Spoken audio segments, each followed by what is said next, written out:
left is X-Borg. Ooh, don't get me started on X-Borg. You don't like X-Borg? No, I like it. That's why. Oh! Oh, man! Okay, that's a mobile XP laner. Yeah, okay, never mind. Not just X-Borg. Maybe even the Alice. Alice, alright. They actually kind of function around the same way, right? Yeah, but the thing is, it loses the lane against Lapu though. Okay. Yeah, I was gonna say, do we like the Alice, or like were we convinced a little bit after seeing her? Game, you're still running into the problems of like standing in front of a friend in Lapu and also just the 1-1 getting his stacks on you. Like, she can soak up a lot of damage. Yeah. That's definitely one thing here. So let us know what you guys think. For game one of this best of 3, we know what's at stake here, especially for Apbren. Again, Aurora already securing the top seed spot in the playoffs. They are looking to continue their momentum with the streak that they have, while Apbren are one of the 5 teams fighting for one of the last 3 spots into the playoffs. We jump into the land of dawn here for game 1. It's Aurora versus Apbren. All right, you're kind of already going to expect a lot of intense invasions here from Xnova. He's already poised to do that, actually. He's going to try to do his very best to just get some vision here. Yeah, I like that this has been normal for roamers now to just show in front of the towers just to remove the reveal thing for the roamers. But what ends up happening is that they still reveal each other, you know. So both roamers get 30 gold in XP in the first showing in a map, and both roamers go to the XP lane, which is also normal because you get more XP and gold out of clearing waves. Kind of mirroring each other out, aren't they? Yeah. And Shizu on this obviously is going to have a bit of a bad time, especially in the early game. The moment that you are fighting off against a Wang, you're kind of just stuck there. Aqua though, you get some pretty good damage. Yue, oh my goodness, this Eve is kind of oppressive in the early game, Midnight. Yeah, she hurts. She hurts a lot. Like those pokes, especially if you don't have like mobility. I mean, Parson does have mobility, but you don't want to commit wings by wings just to get away from an Eve. Yeah, and later on, you know, you'll have to fight. It's like the old, we used to call it the old Squid Game, basically, battle, right? The Farce and the Eve popping up when that was the mid game, the combo that was always brought up. Yeah, so, season 8. Yeah, season 8. But with that, you still have 2 good options for both sides to go ahead and play into the first objective, and it seems like that's all we're going to get to see as it unfold in the first turtle when it does come up. James Banks is up here. This could be an easy pickoff for them if you had the Divine Judgment, but I don't think they're going to be able to catch Kite. They can't even freeze the cannon. He still gets it. Yeah, that's the thing about that. Again, the XP trade that we're talking about by roamers earlier, maybe that would have helped. They would have been 4 here, but no, they traded it off, and now they're ready for turtle number 1. Okay, they started up half health on the turtle. Edward's going to help zone this out. Oh, he went in! Oh.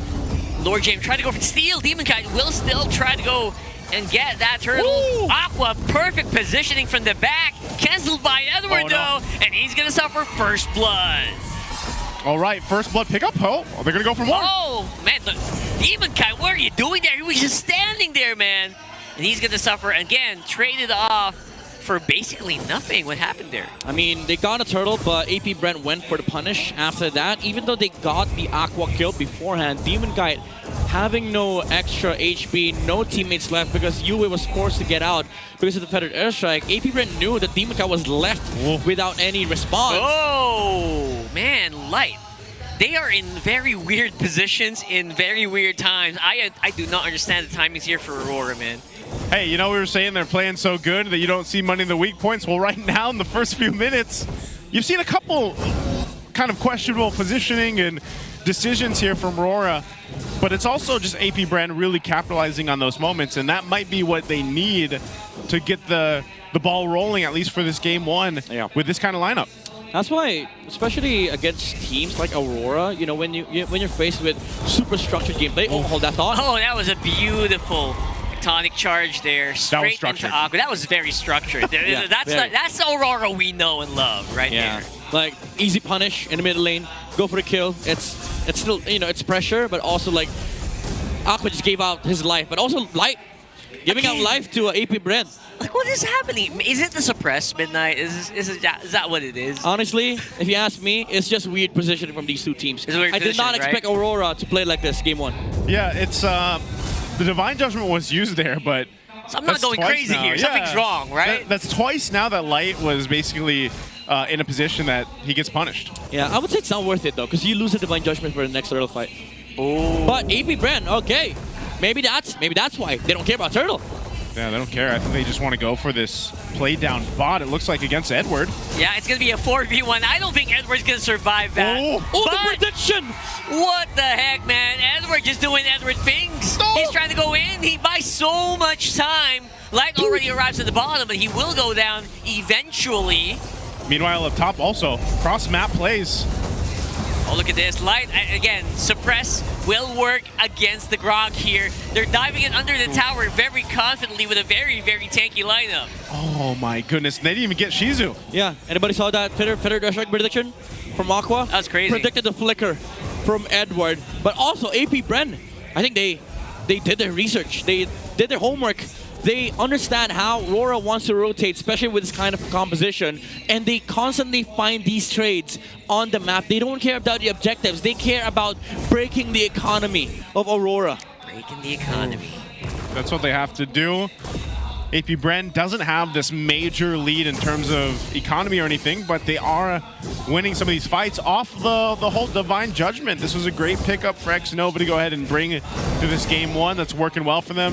James Panks goes and takes his orange from Demon Kite, and he'll go ahead and work this. They are mirroring each other here, though. Yeah, honestly, this is even inspired by how Aurora played the YSS since week 3 to week 5. You just constantly find these cross-map trades.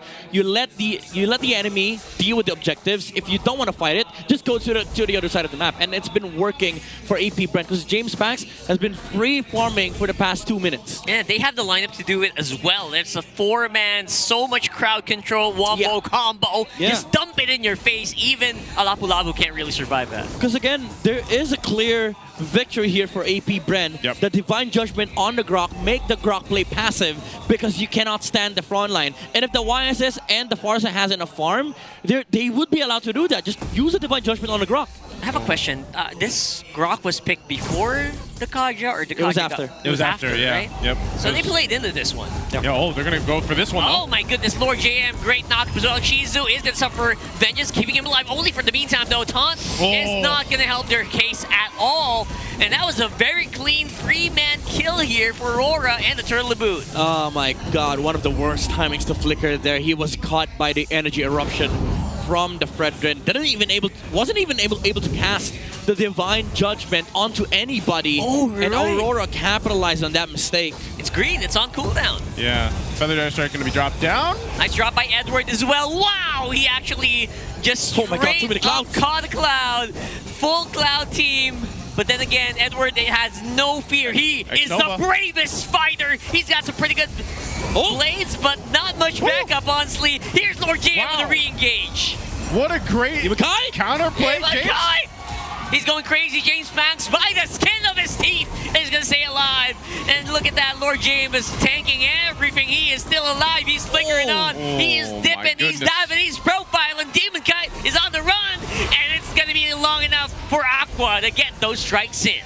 Wow, that's the usage of the clouds. The flying clouds brought them back into that fight to be able to go ahead and counter punch Aurora. Damn. That's how you break a system, right? You introduce chaos and flying clouds. I think this is why Aurora has not won a single game on flying clouds. The unexpected things on the map. It started off as a structured gameplay. They punished Xnova with the flicker play from the Kaja. Edward goes in, stops the Fettered Airstrike, but the clouds came in. 3 heroes reinforcing the front lines for Apbren, and because of that, James Panks was able to live. I guess you can't plan for these clouds. No, you cannot. I guess, right? You cannot, sir. You can't. Is that why? They just show up. They reinforce the fight. Didn't I just kill you? Why are you back here? That's the thing too. At this point in the game, when the death timers are rather short, you can get back into the fight quickly.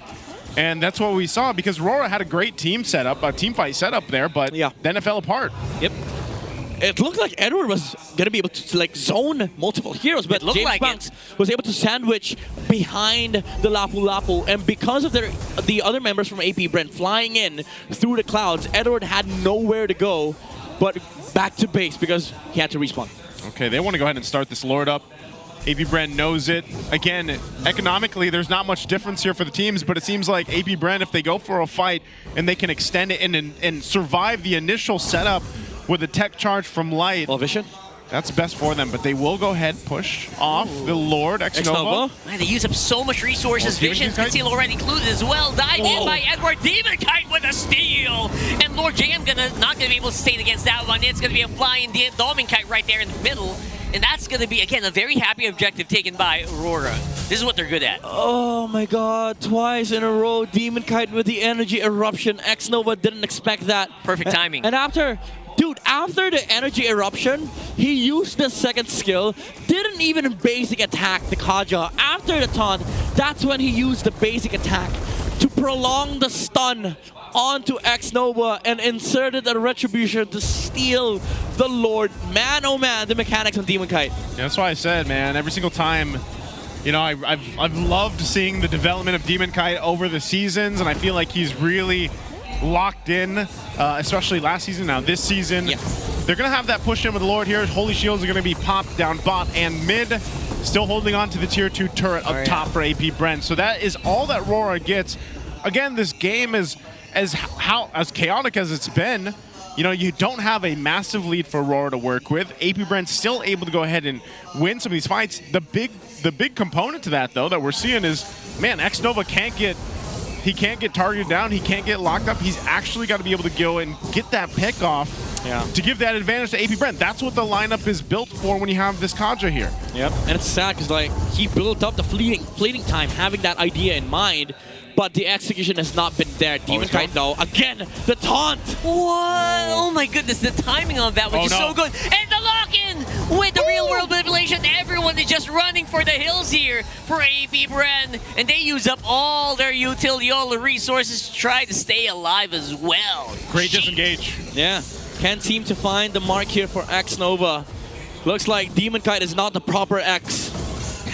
Because of the taunt, man, the timing's on the energy eruption.